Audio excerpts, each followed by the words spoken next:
Imagine a bold new force storming the political arena, determined not just to shake things up, but to seize the reins of power from one of Britain's oldest parties.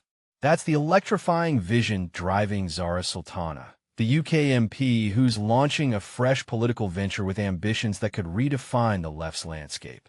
But here's where it gets controversial. Could this newcomer really dethrone Labour, or is it a pipe dream doomed by early turbulence? Stick around, because the twists in this story are just beginning, and they might surprise you.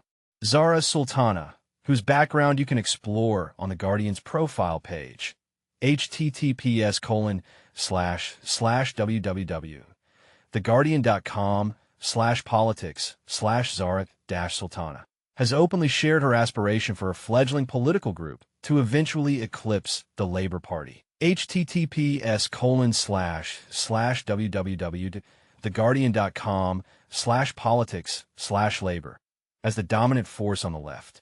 In an exclusive interview on Nick Robinson's BBC podcast, Political Thinking, she declared that this isn't merely about voicing dissent. It's about achieving real governmental control. Sultana quit Labour back in July to establish this new entity, provisionally dubbed Your Party, and she's not mincing words about her long-term goals.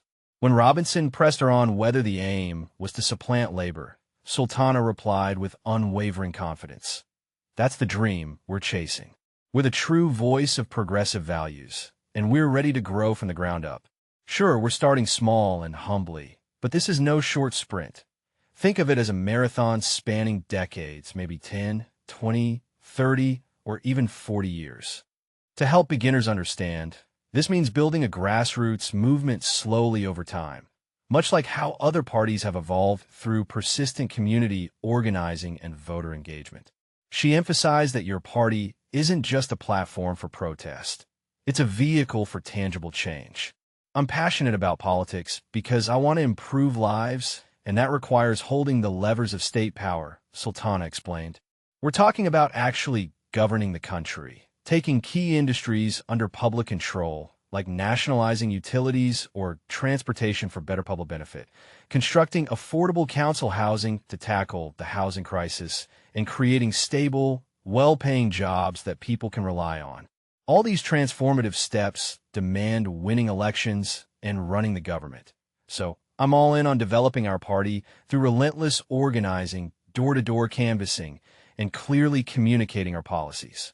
And this is the part most people miss, the sheer scale of effort needed. For instance, nationalizing could mean the government taking ownership of energy companies to ensure fair pricing and environmental responsibility, providing a real-world example of how such policies might stabilize costs for everyday families. However, Your Party's journey has been anything but smooth, marred by internal clashes that have already tested its foundations.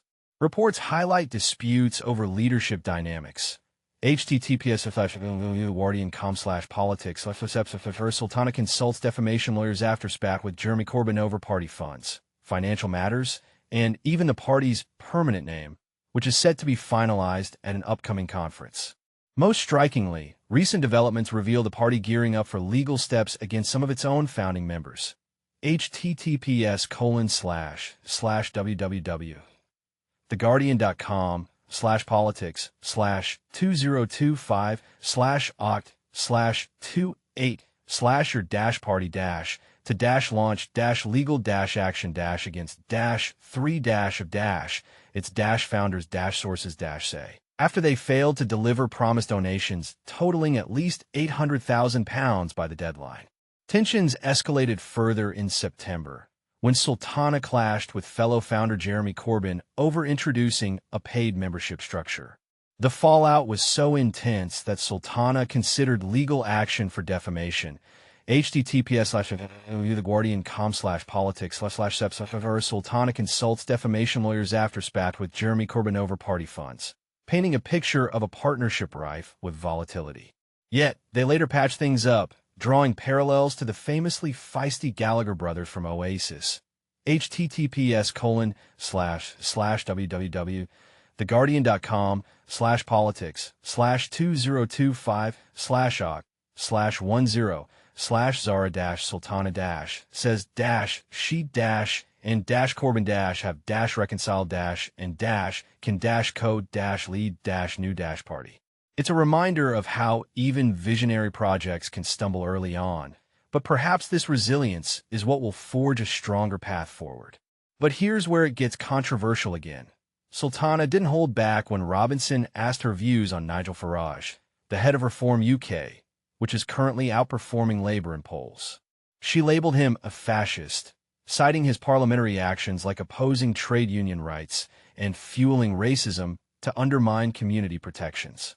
He's dangerously close to embodying fascist traits, and we must prevent a fascist-led reform government, she warned. He's a genuine threat. This bold stance is sure to ignite debate. Does calling out perceived extremism cross into overstatement? Or is it a necessary alarm bell in today's polarized climate? Reform UK swiftly fired back through a spokesperson, dismissing Sultana's comments and suggesting she should return to school or pick up a dictionary. Such exchanges highlight the raw edges of political discourse, where accusations of fascism can polarize opinion sharply. Is Sultana's characterization fair and evidence-based, or is it a tactic to rally her base? And what about the irony of internal party dramas distracting from bigger goals? In wrapping this up, Sultana's venture represents a high-stakes gamble.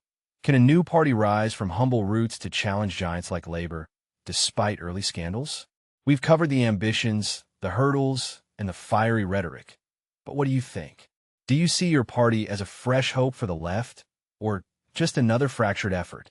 Is labeling Farage a fascist a justified critique, or an unnecessary escalation? Share your thoughts in the comments. Let's discuss and debate.